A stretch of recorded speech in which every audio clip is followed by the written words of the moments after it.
Welcome to another Sunday night edition of Free Association Radio. My name is Robert Phoenix, and you have checked into FAR. And hopefully we're going to go far tonight. In a few minutes, I'm going to have my guest on. His name is Charles Ostman, and Charles and I go way back to the wild and woolly times of the mid-'90s, where there was a strange attractor called MONDO 2000 magazine that brought our lives together, and we travailed through the last days of MONDO and all the craziness and inspired madness that ensued with MONDO. And we're going to get to Charles in just a few minutes, and we're going to talk about his work and where he is and kind of where he sees things going, both from a what I would call a terrological perspective, meaning what's happening with the planet, and also from a technological perspective, what's happening with technology, and where these two forces collide, the organic and the synthetic, and where they match and where they don't match. And Charles has been on the front lines of this type of research for a number of years, and he's always got something interesting and at times even controversial to say. Some of you may be familiar with Charles in his experiences on the Coast to Coast show. He's been on there numerous times with both Art Bell and George Noory. He's no stranger to radio. We'll have him on in just a few minutes. But for now, just a little bit of housekeeping. As most people know, this is a show that is based on my website, which is mostly about astrology. On Sunday nights, we kind of drop the astrological perspective. We save that for midweek on Wednesdays. But today is the 11th of April, and whenever we have a show, I just want to give a few, sort of mentions and notices in terms of birthdays. And today, there's, I wouldn't say it's a great day for birthdays. Tomorrow is a little more. There's that little white noise static which joined us when we had our friend Jay Widener on. Rachel Mussolini's birthday is today. I believe she's Benito Mussolini's daughter. So she's born in April 11th. That's fascinating.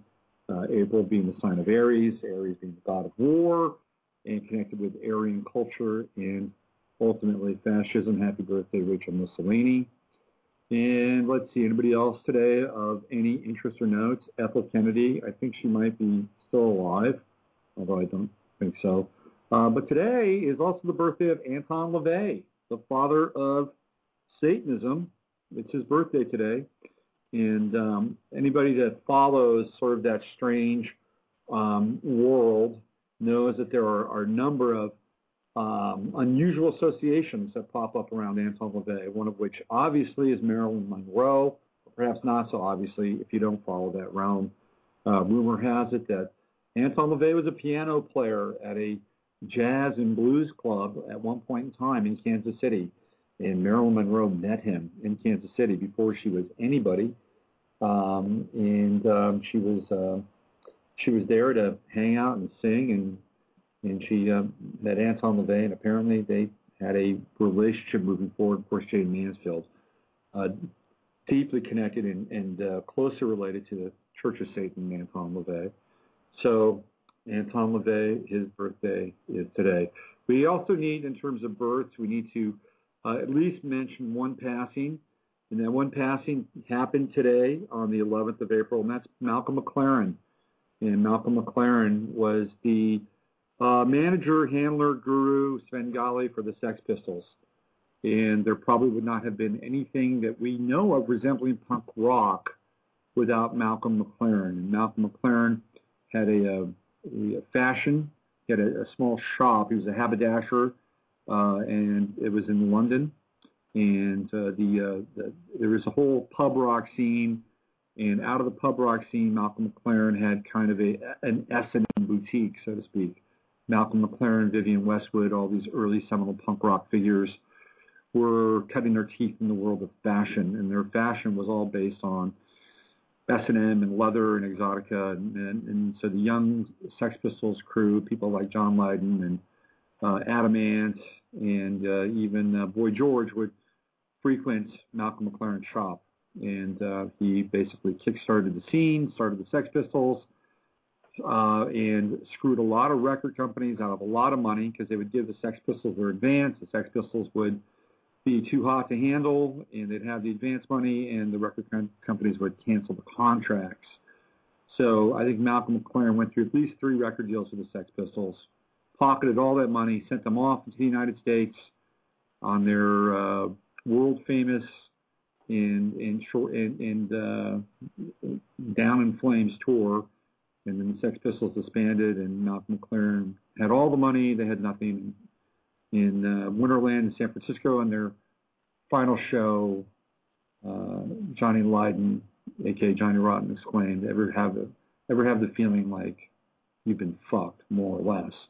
And that was the final sentiment of the Sex Pistols. Malcolm McLaren went on to start Adam and the Ants and Bow Wow Wow. He was very, very influential, and he tried to turn himself into an artist. Buffalo Gals was the one track that he might be most noted for in terms of his own influence, which was a cross between a square dance call and hip-hop. But Malcolm McLaren is no longer with us, and no matter what you think of him, he was a force in the world of popular music, fashion, trend, and culture, and I'm sure Johnny Lydon is having a good chuckle tonight. He might have the last laugh.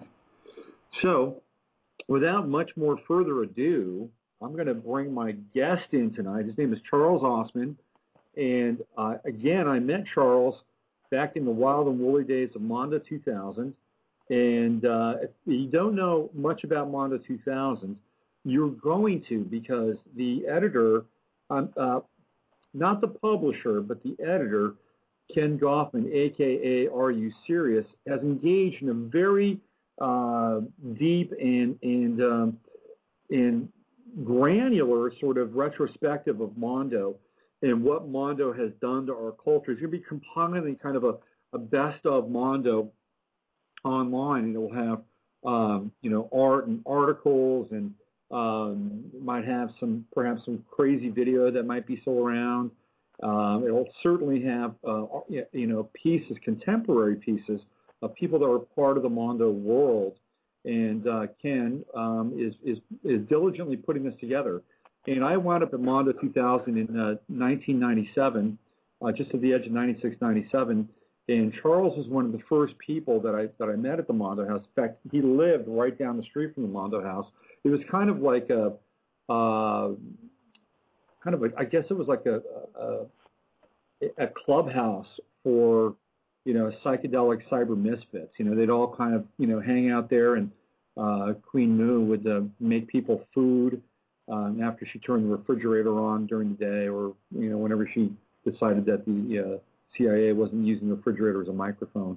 But MONDO 2000 was incredibly influential, and Charles's additions to MONDO in its final days were critical, because a lot of what was happening in the early part of MONDO was very theoretical. You had people like Rudy Rucker and Jaron Lanier and William Gibson, to a large extent, were talking about things that were theoretical. They were talking about things that were going to happen in the future of technology, in this convergence. And Charles was actually on the front lines. Charles was actually living the world that a lot of these guys were theorizing about. So without further ado, I want to bring on my good friend, old friend, Charles Ostman. How are you, Charles? I'm alive and well, and I have to say, going from Sex Pistols to Satanism to synthetic biology, that's a pretty good stretch. I'm not sure they're all related, but well, they all have the letter S. So think about that's exactly right. And the S sort of kind of resembles a serpent. So, but we won't. Indeed, so. So how are you, my friend? I'm alive and breathing, and being a biological machine of sorts, that's no small accomplishment these days. So yes, I'm alive and breathing, and it's good to hear your voice once again. And I think your description of MONDO was pretty apt. And for those that may not know, I was the so-called science editor, and I actually really did tried to bring little snippets or visions of that world into the world of MONDO to give it more of a kind of reality base. And I think in the last days of MONDO, it's maybe some of the best issues ever released. Not just because I was there, but I think it was a different kind of magazine. It was. Oh, you still there? Yeah, I'm still here. I'm just, what I tend to do is this could be one of my downfalls as somebody that does these things, but I tend to listen when people talk, and No, I just heard a big buzz, and I thought maybe the line went dead or something. Well, no, this could be, a couple of weeks ago I had Jay Widener on, and there was all kinds of shenanigans on this line. And generally when I'm doing this on Wednesdays by myself, or I have somebody that I would think is fairly benign, there's not a lot happening here. But every now and then, we've got elves in the machine, Charles, if you know what I mean. Well, one time when I was on with Art Bell, and we were discussing sort of the current state of the art in terms of biowarfare and biodefense, the line suddenly did start clicking, and there was a lot of weird pops and buzzes. I thought, well, maybe somebody's listening, but that's okay. And actually, as a sort of an odd aside, a lot of people do listen to Coast, and what's surprising is on one occasion, I got a phone call about 2 weeks later after one of my shows on the air from one of the directors at the FDA, and they actually flew me out to Rockport, Maryland, to give a 3-hour dissertation or presentation on what the current state there could be or should be, perhaps, in the world of nanoscale machines and medical applications. And I said, look, I'm not a medical doctor. I'm maybe not qualified. So that's okay. We just want to get your sense of this. And the reason they flew me out there was because at that time there was a real quandary. There still is, actually. But as you possibly well know, the FDA divides its regulatory activities in two main areas, two main domains, one of which is chemistry, that is traditional drugs, pharmaceuticals, and the other being equipment, machines, things that you would hook up to or, life support, that kind of thing, diagnostics, and that sort of thing. And so where the role of nano comes in is we now have the ability, at least in some cases, to build very, very small, like cell-sized devices. In some cases, they are protocells, to use the literal sense of the word, that can be injected into the body or in some way attached to a chip or a device that is implanted, so that you really do have a merging of chemistry and machine at a sort of a nanoscale. So their whole vision was, how do we regulate this? What kind of protocol or what kind of regulatory protocol should we establish based on these emerging criteria? And after 3 hours of presentation, I gave them all kinds of, very detailed lectures on dendrimers and various types of nanoscale gold crystals with proteins attached and all kinds of interesting things. The final end of the takeaway message was, I said, look, folks, whatever you decide to regulate here, whatever new protocols are established, it may not matter that much because the United States is no longer in a position to really dictate or force the rest of the world to cater to its regulatory domain. And that's kind of a new thing. And I'm not sure they wanted to hear that, but that's what I told them because it's the truth. And in fact, even if it's not happening here, around the world, certainly in parts of Asia, parts of Europe, and Australia is a big player in this, the world of nanomedicine is moving very fast. So whatever the regulations are here, it's kind of almost a moot point because it's the world that's moving in this direction, not just one country or one body of regulatory compliance requirements.